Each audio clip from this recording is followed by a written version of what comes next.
Salam damai Kristus, sahabat Oase Rohani Katolik, dimanapun Anda menyaksikan ataupun mendengarkan acara kami.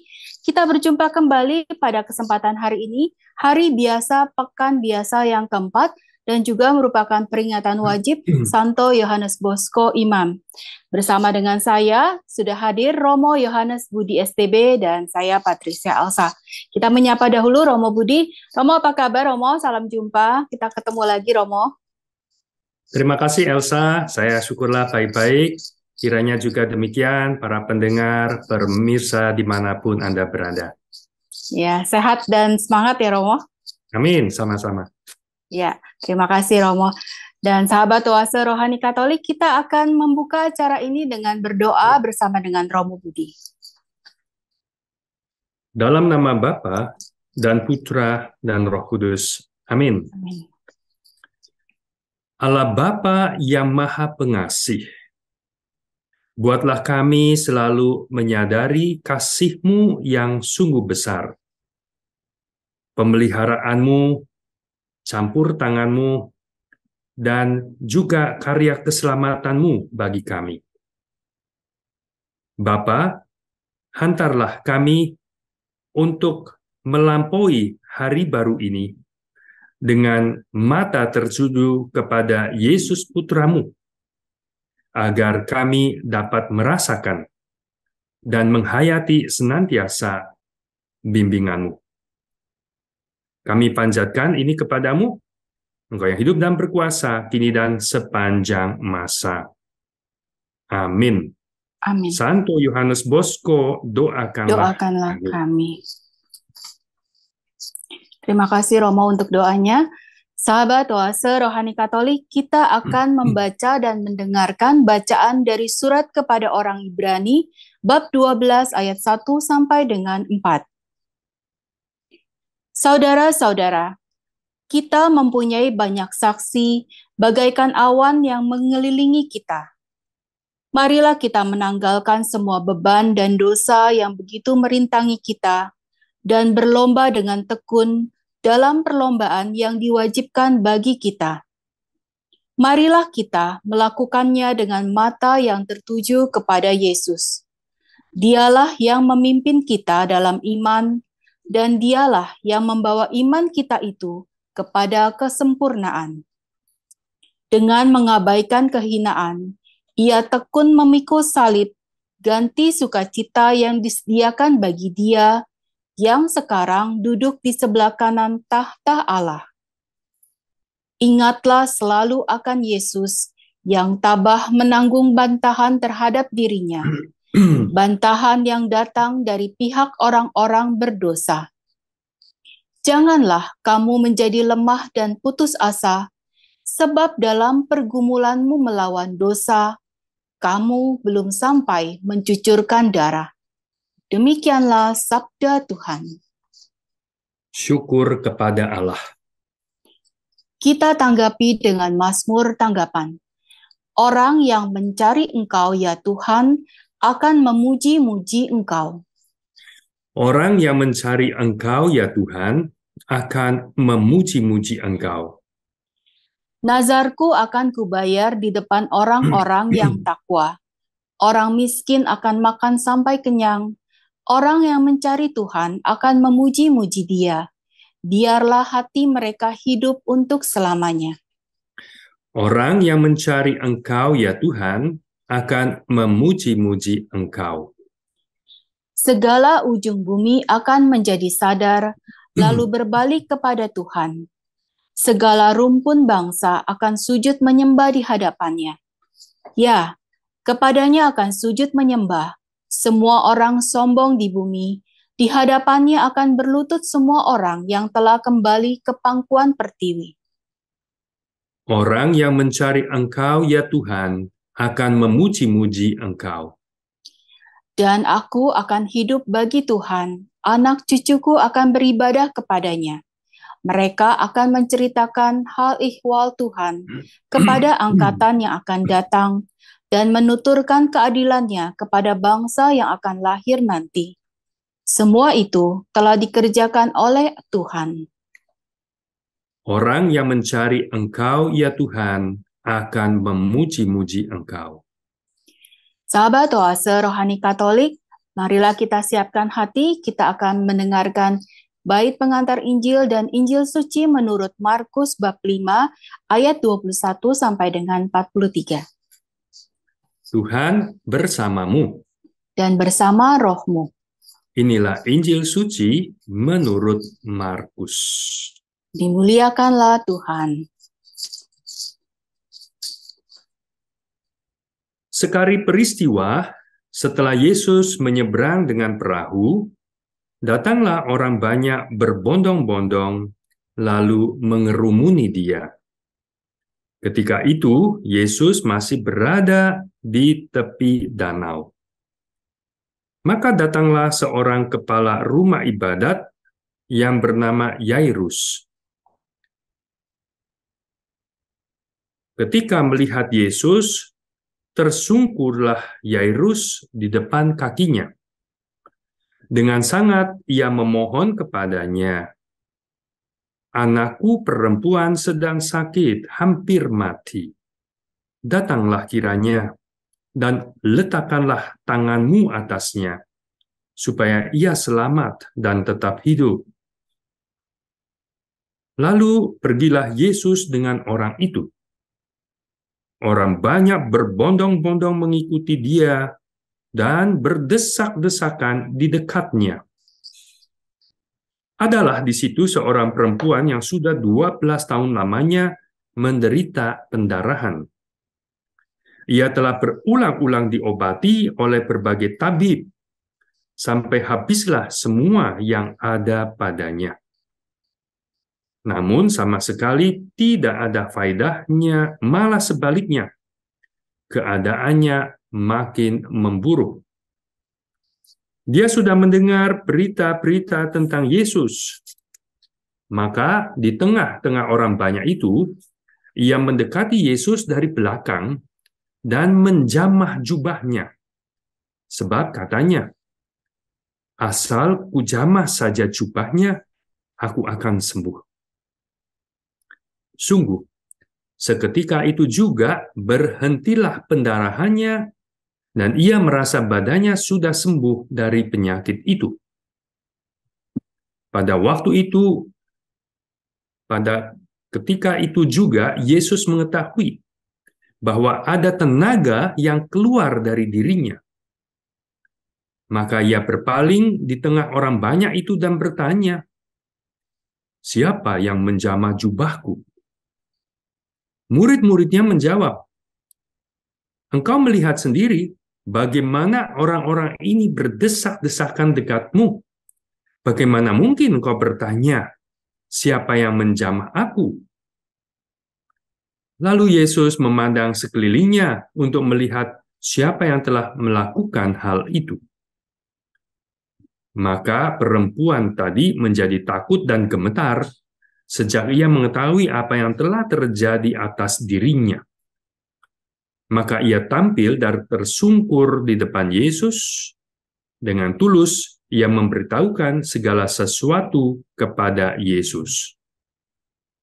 Maka kata Yesus kepada perempuan itu, "Hai anakku, imanmu telah menyelamatkan engkau. Pergilah dengan selamat dan sembuhlah dari penyakitmu."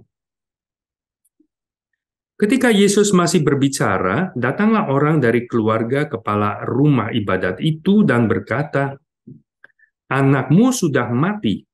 Apa perlunya lagi engkau menyusahkan guru?"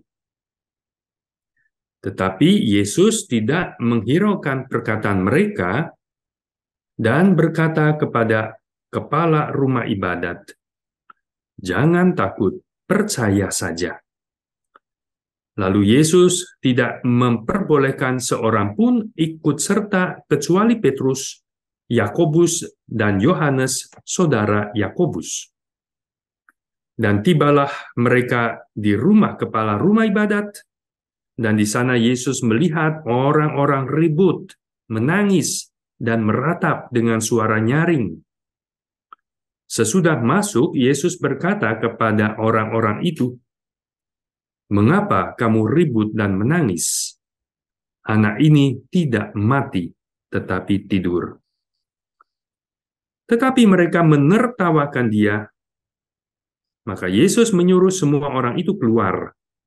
Lalu ia membawa ayah dan ibu anak itu, dan mereka yang bersama-sama dengan Yesus masuk ke dalam kamar anak itu. Lalu dipegangnya tangan anak itu, katanya, "Talita kum," yang berarti, "Hai anak, aku berkata kepadamu, bangunlah." Seketika itu juga anak itu bangkit berdiri dan berjalan, sebab umurnya sudah 12 tahun. Semua orang yang hadir sangat takjub. Dengan sangat Yesus berpesan kepada mereka, supaya jangan seorang pun mengetahui hal itu. Lalu ia menyuruh mereka memberi anak itu makan. Demikianlah sabda Tuhan. Terpujilah Kristus. Terima kasih Romo untuk bacaan Injilnya. Sahabat Oase Rohani Katolik, kita sudah mendengarkan 2 bacaan pada kesempatan hari ini, dan Romo Budi sekarang akan memberikan inspirasi pewartaan dan kabar baik Injil kepada kita. Silakan Romo. Baik, Elsa. Saudara-saudari sekalian, kita terus mendengarkan bacaan pertama dari surat kepada umat Ibrani. Dan sudah hampir selesai, kita ada di bab 12, kedua terakhir dari bab buku ini. Dan tadi di ayat 3 itu ada kata-kata, "Janganlah kamu menjadi lemah dan putus asa." Memang surat kepada umat Ibrani itu ditulis untuk memberi encouragement, untuk membesarkan hati, untuk memberi semangat bagi umat yang tampaknya beberapa atau mungkin bahkan kebanyakan menjadi lemah dan putus asa, menjadi takut karena penganiayaan yang sedang dialami atau kesulitan yang ada.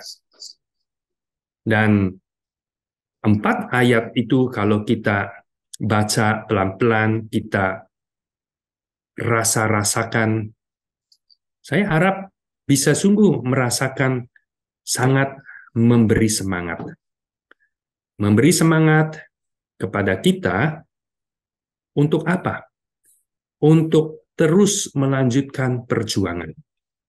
Untuk terus, seperti tadi dikatakan, bertekun, berlomba dengan tekun dalam perlombaan yang diwajibkan buat kita.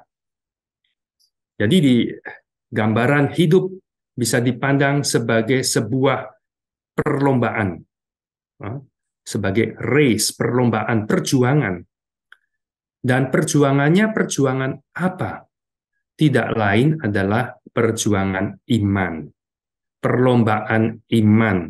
Hidup bisa dilihat, dipahami, dilihat dari terang sabda Tuhan hari ini sebagai perlombaan iman. Yang namanya perlombaan atau perjuangan itu pasti ada tujuan. Tujuannya apa? Di sana dikatakan untuk mencapai kesempurnaan. Ya, dengan mata yang tertuju kepada Dia, membawa iman kita kepada kesempurnaan. Dan apa yang membuat penulis mengatakan mesti membesarkan hati kita? Karena pada bacaan sebelumnya, bab 11 sebelumnya, itu dia ceritakan daftar banyak saksi iman. Tentu yang dikatakan, disebut di sana adalah tokoh-tokoh dalam kitab suci, Perjanjian Lama tentunya. Di situ dia sebutkan ada Habel, di situ sebutkan ada Henoch, ada Nuh, Abraham, apalagi tokoh besar iman. Semua dimulai dengan kata, oleh karena iman, maka Habel, Nuh, Abraham berbuat ini dan itu. Semua. Sampai kemudian diteruskan ke Sarah, Ishak, Yusuf, dan tentu Musa, tokoh besar lainnya di dalam Perjanjian Lama. Dan kemudian lanjutkan dengan tokoh-tokoh dari hakim-hakim, dari Gideon, Barak, Simson, Yeftah. Dan kemudian dilanjutkan lagi generasi berikutnya, tokoh-tokoh dari raja-raja yang terkenal, tentu Daud, dan juga ada Samuel, perantara peralihan itu. Dan dilanjutkan lagi kepada generasi atau kelompok berikutnya, yaitu nabi-nabi. Dan begitu banyak kesaksian orang-orang ini yang hidup oleh iman. Maka tujuannya tentu ajakannya supaya seperti tadi, jangan menjadi lemah dan putus asa. Lihatlah itu. Tetapi yang paling tentu penting pada akhirnya adalah Yesus itu sendiri. Yesus itu sendiri yang menjadi mesti penyemangat kita. Dan dia katakan, dengan mengabaikan kehinaan, ia tekun memikul salib, ganti sukacita yang disediakan bagi dia. Jadi di dalam perlombaan, perjuangan kita, kan pasti ada kesusahan. Seperti seorang atlet, digembleng, harus mendisiplinkan diri, harus pantang ini, pantang itu, hindarin ini dan itu, melatih diri dengan keras. Itu karena dia memimpikan menjadi juara, merebut sesuatu keberhasilan. Dan sama seperti begitu juga, tekun memikul salib, ganti sukacita yang disediakan oleh dia. Dan kita diajak untuk bisa seperti itu. Akan ada sukacita yang disediakan oleh Tuhan bagi yang menang di dalam perjuangan iman ini, di mana Yesus sekarang duduk di sebelah kanan tahta Allah di surga itu. Dan buat kita orang Katolik, tentu ada banyak kesaksian iman dalam Perjanjian Baru tentunya. Para rasul, ya, para martir, lalu dalam tidak hanya yang ada di dalam kitab suci Perjanjian Baru, tapi dalam sejarah gereja, ya, yaitu orang-orang kudus.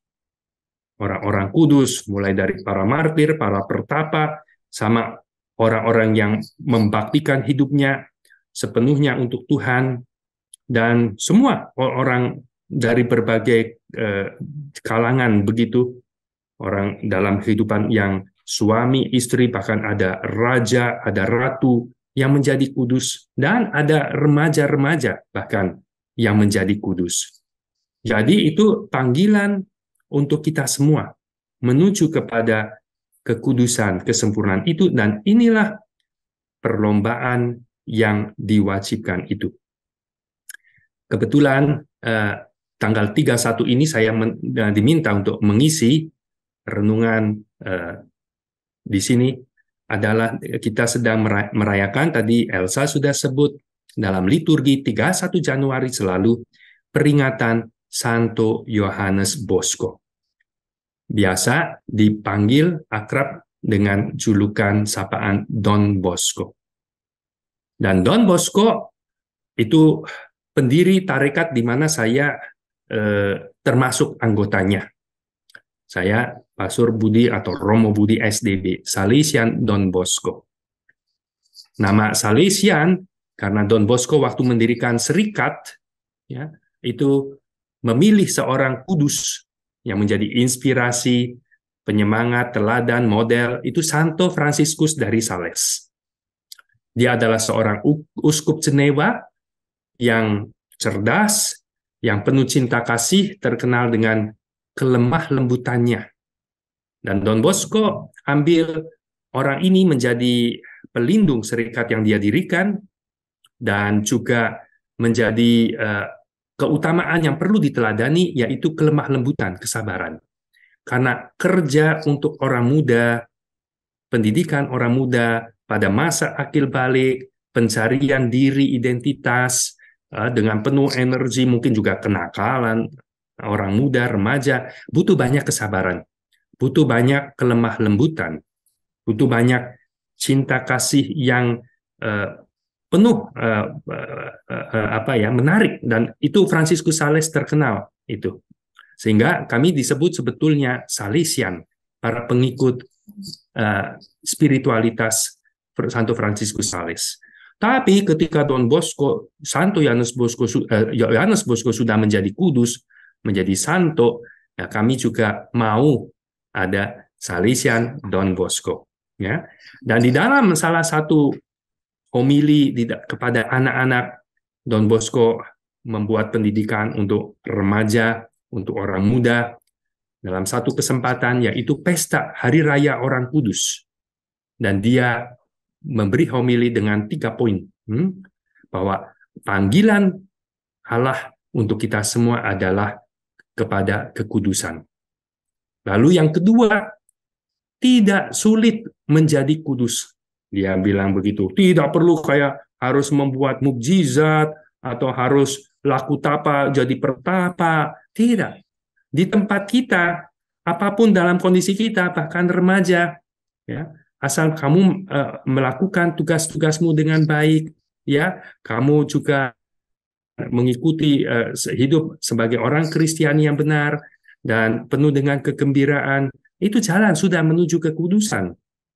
Dan poin ketiga, Don Bosco menekankan ada hadiah besar bagi orang yang mau menjadi kudus. Seperti ini, ya, dengan sukacita yang disediakan itu.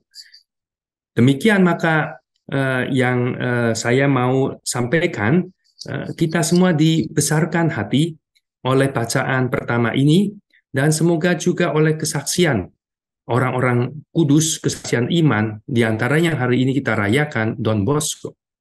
Dan Don Bosco di dalam mengajak orang-orang remaja menuju kepada semangat kepada perjuangan iman, kekudusan, ada salah satu hasilnya, yaitu Santo Dominikus Savio.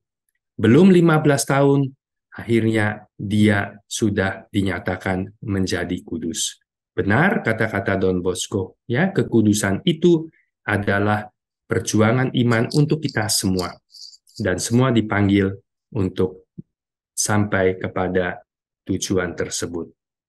Demikian Elsa di bagian pertama ini, bisa kiranya menjadi pesan untuk kita renungkan, inspirasi untuk hari ini. Terima kasih. Ya, terima kasih Romo. Yang tadi sempat saya garis bawahi yang Romo katakan, kita semua di dalam kehidupan ini sedang melakukan perlombaan iman dengan satu tujuan, mencapai kesempurnaan hidup, yaitu kekudusan. Dan yang Romo katakan, untuk mencapai kekudusan itu tidak usah terlalu mengawang-awang ya Romo ya. Kita menjalani hari-hari kita, kegiatan kita, kehidupan rohani kita dengan sebaik-baiknya, dengan mata tertuju pada Tuhan pun, mudah-mudahan kita mendapatkan kekudusan. Seperti itu Romo. Dan ada satu ungkapan juga dari Don Bosco yang kami biasa juga ulang kepada anak-anak, ya. Itu juga dari Santo Fransiskus dari Sales tentunya. Melakukan tugas-tugas yang biasa secara luar biasa. Ya. Do your ordinary duty extraordinarily well. Itu salah satu insight, ya, semangat untuk menjawab panggilan Tuhan ini. Ya, luar biasa. Romo, terima kasih. Kita akan jeda sesaat dulu, Romo, sebelum kita lanjutkan nanti pembahasan lebih lanjut, dan juga yang pastinya kita akan mendapatkan inspirasi dan kabar baik Injil pada sesi kedua nanti melalui Romo Budi. Kita jeda sesaat, kita akan kembali sesaat lagi.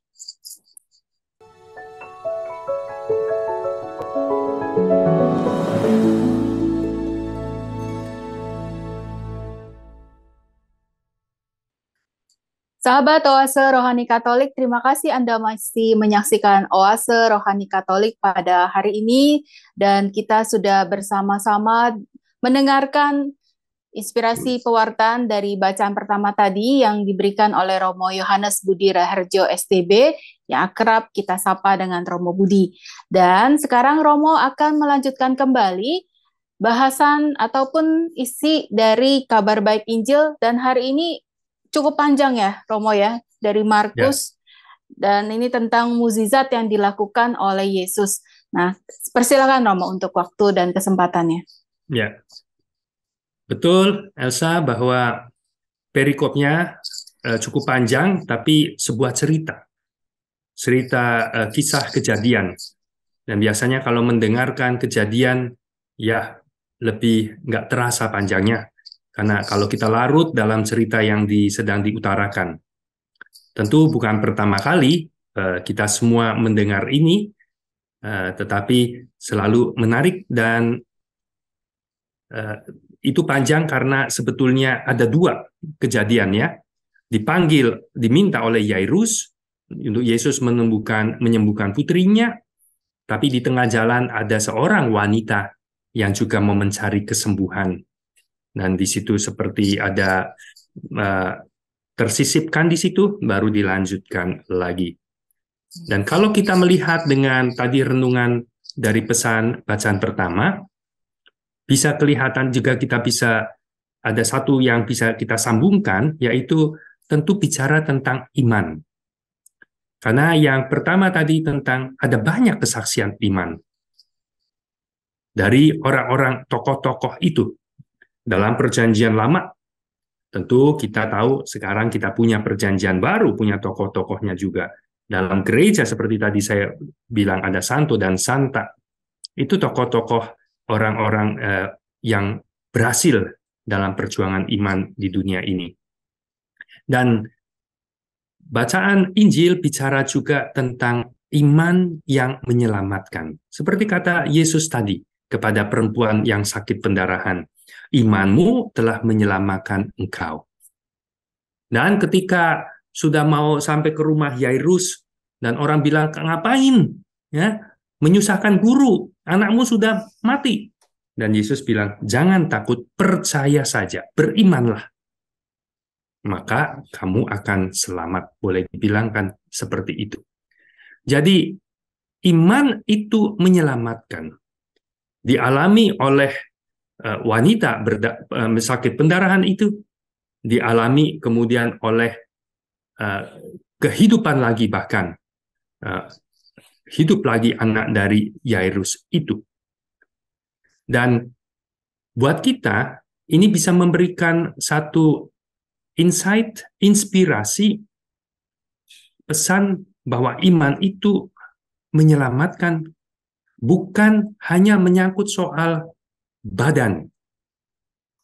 Dan sesungguhnya pasti pesan Injil tidak hanya terbatas atau tidak direduskan, istilahnya begitu, hanya soal fisik kita. Lebih dari itu, Tuhan tentu bekerja untuk apa? Keselamatan jiwa kita.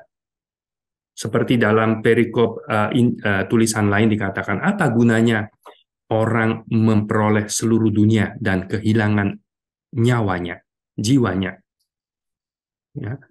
Dan Don Bosco, sekali lagi santo yang kita rayakan hari ini, ketika mendirikan serikat, mendirikan tarekat atau kongregasi, yaitu orang-orang yang mau mengikuti dia, membaktikan diri, menjadi imam, menjadi bruder dalam serikat Salesian, dia memberi moto.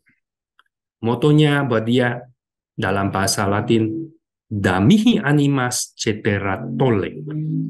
Inggrisnya, give me souls, take away the rest. Nah, jadi berilah aku jiwa-jiwa, sebuah doa ya kepada Tuhan. Yang lain-lainnya ambillah. Artinya apa? Artinya tentu Don Bosco dan kami mestinya para Salesian seperti dia siap kehilangan segala sesuatu, siap berkorban apapun, ambil Tuhan. Yang penting asal ada jiwa-jiwa berikan, dalam arti selamat. Bekerja untuk keselamatan jiwa, itu yang menjadi passion, menjadi semangat besar Don Bosco membaktikan diri untuk Tuhan dan sesama. Ya. Nah, keselamatan kayak badan kalau sakit seperti itu kita tahu ada penyebabnya. ya, penyebabnya. Dan ketika badan sakit itu biasa ya, kita tidak merasa bugar, tidak gembira, tidak bisa berkarya. Dan penyebabnya bisa virus, seperti masa pandemi ini, baksil, bakteri, atau bahkan racun, keracunan, dan sebagainya. Demikian juga analoginya untuk jiwa kita. Jiwa yang sakit, bukan sakit jiwa ya, dalam arti nggak waras, bukan itu. Kita analogikan seperti itu, badan ada yang sakit. Jiwa yang sakit, yang tidak bugar, boleh dibilang begitu, yang tidak gembira, bahkan tidak bisa berkarya dalam arti memuliakan Tuhan, adalah jiwa yang kena kena dosa, tidak lain, ya, kena dosa. Don Bosco pernah mengatakan, anak-anak kalau tidak gembira, ketahuan, murung, ya, itu sebabnya dua, atau badannya sakit, atau dia menyimpan dosa. Ya. Dan dosa itu yang dia perlu didamaikan, itu yang membuat tidak gembira. Dan dosa itu yang membuat jiwa itu menjadi seperti wanita itu mengalami pendarahan. Mengalami bahkan bisa sampai mati seperti anak Yairus. Ya. Orang bisa bicara tentu banyak-banyak macam kedosaan. Ya. Bahkan yang sampai menjadi kecanduan. Orang bisa kecanduan judi, orang bisa kecanduan narkoba. Nah itu, orang-orang yang mengalami seperti ini, kita bisa lihat juga, kalau analogi tadi sakit pendarahan, tuh lama-lama bisa habis hartanya dan segala macam badannya dan itu. Ya. Kecanduan banyak sekali, alkohol, pornografi, bahkan medsos. Ya. Dan semua itu menggerogoti sebetulnya kegembiraan, kebugaran jiwa, ya, dan kemampuan jiwa untuk bisa memuliakan Tuhan dalam hidupnya. Perbuatan-perbuatan dosa kayak tentu korupsi dan sebagainya. Dan bahkan mungkin ada yang seperti kayaknya jiwanya udah mati tuh. Dan disinilah sebetulnya insight menurut saya, inspirasi buat kita mendengar sabda Tuhan, iman. Iman itu yang bisa menyelamatkan. Imanmu menyelamatkan kamu. Iman yang bisa menyembuhkan kita dari kedosaan. Iman yang bisa membebaskan kita dari kedosaan, belenggu dosaan. Dan bahkan iman yang bisa seperti wanita anak Yairus itu bangkit. Bangkit, bangunlah, kata Yesus, talita kum, anakku bangunlah. Dan kata bangunlah di situ, kata kerjanya dalam bahasa aslinya Yunani, artinya berhubungan dengan kata kebangkitan, bangkit. Untuk hidup yang baru, bukan yang lama. Iman itu yang menyelamatkan. Maka mendengar sabda Tuhan, itu diharapkan merenungkannya, terus menumbuhkan iman kita. Dan iman, karena sabda Tuhan itu bisa membebaskan kita, mengalahkan maut, mengalahkan kedosaan. Kemampuan kita untuk bisa menolak yang jahat. Dan tadi ada yang menarik, kejadian wanita itu ingin menyentuh Yesus. Karena kalau menyentuh, dia yakin dia dapat kesembuhan. Karena ada kuasa yang keluar dari tubuhnya. Saya merenungkan, mungkin juga Anda ada yang bisa pergi, di mana ya kita bisa menyentuh Yesus? Yesus kan sudah naik ke surga, duduk di sebelah kanan Allah Bapa. Di mana kita bisa menyentuh Yesus? Saya teringat ada yang namanya fresko, yaitu lukisan di dinding, ya, lukisan di dinding di katakombe, tempat di mana dulu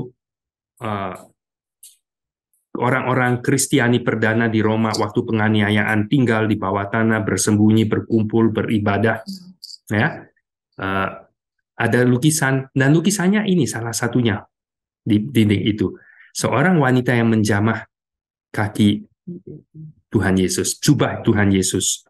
Dan itu, gambar itu disisipkan di dalam buku Katekismus Gereja Katolik sebagai gambar ketika mau membahas tentang sakramen. Ya, dan sakramen boleh dibilang disitulah tempat kita mau bersentuhan dengan kontak dengan tubuh Kristus.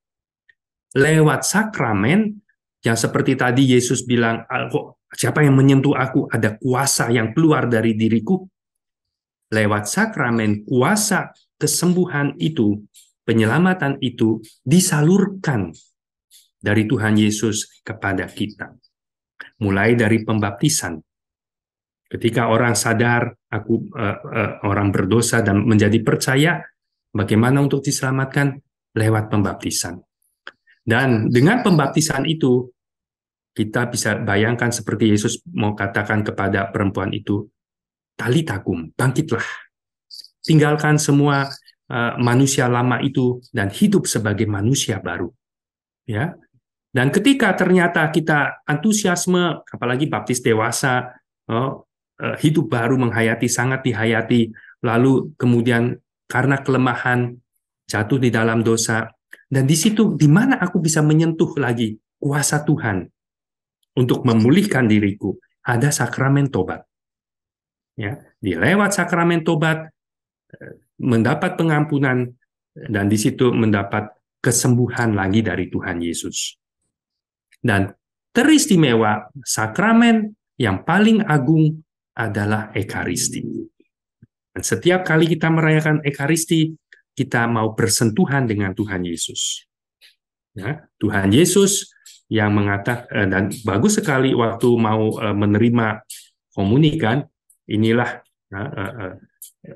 tubuh Kristus dan umat menjawab, aku tidak pantas. Bersabdalah saja, ya, maka aku sembuh, menjadi sembuh, ya, menjadi sembuh. Dan lewat Ekaristi itu kita kontak dengan Yesus, dengan kuasanya yang mengalir pada diri kita. Tapi itu seperti wanita sakit pendarahan seperti Yairus, butuh apa? Butuh iman. Maka sakramen itu disebut sakramen iman. Orang yang menyambut itu dengan iman. Orang-orang kudus tentu sangat menghargai sakramen itu dengan iman, nilainya besar. Tadi saya menyebut Santo Dominikus Savio remaja, yang era zaman sekarang ada Carlo Acutis, ya, yang masih juga seperti Dominikus Savio era sekarang. Dan kita banyak mendengar ceritanya Acutis waktu mau dibeatifikasi, ya, bagaimana Acutis itu menghayati Ekaristi. Buat dia, Ekaristi itu jalan tol raya menuju surga. Ya, ketika menghadiri Ekaristi berada di surga, hadirat Tuhan. Ya, ini yang tentu karena imannya si Carlo Acutis bisa seperti itu. Dan faedahnya, manfaatnya sakramen ini orang sungguh-sungguh diubah. Saya ingin tambahkan sedikit, ya. Saya baru teringat ada seorang ibu yang cerita bahwa dia minta nasihat temannya minta nasihat kepada dia masalah hidupnya dan sebagainya. Dan dia tiba-tiba dapat inspirasi hanya memberi nasihat, mulailah coba dengan ikut misa harian, ya. Dan sebagaimana yang dia alamin, mengalami perubahan, ya, mengalami perubahan dan keselamatan bersentuhan dengan Tuhan. Nah, semoga seperti itu, Elsa, yang kiranya bisa membantu kita makin menghayati sakramen sebagai sarana untuk kita bersentuhan dengan Tuhan, tapi karena iman kita, dan dengan demikian kita juga seperti cerita-cerita itu mendapat keselamatan, kesembuhan, hidup baru dari Tuhan. Ya. Demikian, Elsa. Terima kasih Romo Budi. Kita semakin dikuatkan dan juga diberikan semangat untuk membaharui hidup kita seperti tadi perkataan Yesus, talitakum, bangunlah gitu, supaya kita juga mau mencoba untuk hidup baru, mau mencoba juga menyembuhkan jiwa kita yang mungkin saat ini ada istilah juga kering rohani ataupun jiwa yang Ya, sakit. Ya, baik Romo. Terima kasih banyak Romo, sangat inspiratif sekali apa yang sudah Romo sampaikan. Dan sahabat Oase Rohani Katolik, kita akan mengakhiri acara Oase Rohani Katolik pada kesempatan hari ini. Kita akan memohon doa dan berkat melalui Romo Budi. marilah kita berdoa. Allah Bapa yang Maha Kuasa, kami telah Engkau penuhi dengan kebaikan-Mu, rahmat-Mu, lewat sabda yang kami dengarkan, lewat sakramen-sakramen yang kami sambut. Semoga itu semua iman kami terus bertumbuh dan kami mengalami keselamatan dari Engkau. Sama-sama kami bisa dengan penuh semangat berjuang mencapai apa yang menjadi tujuan hidup kami, panggilan hidup kami dalam Kristus Yesus, yaitu kesempurnaan, kekudusan, berbahagia bersama Engkau dan para kudus di surga. Kami panjatkan ini kepadamu dengan pengantaran Kristus Tuhan kami.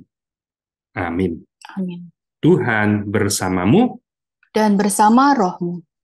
dan semoga Allah yang Maha Kuasa memberkati saudara-saudari, Bapa dan Putra dan Roh Kudus. Amin. Amin. Terima kasih Romo Budi, sahabat Oase Rohani Katolik. Saya Patricia Elsa dan bersama Romo Yohanes Budi Raharjo STB, kita pamit undur diri. Tetap jaga kesehatan, hidup dengan gembira dan juga bersemangat. Sampai jumpa di kesempatan lain.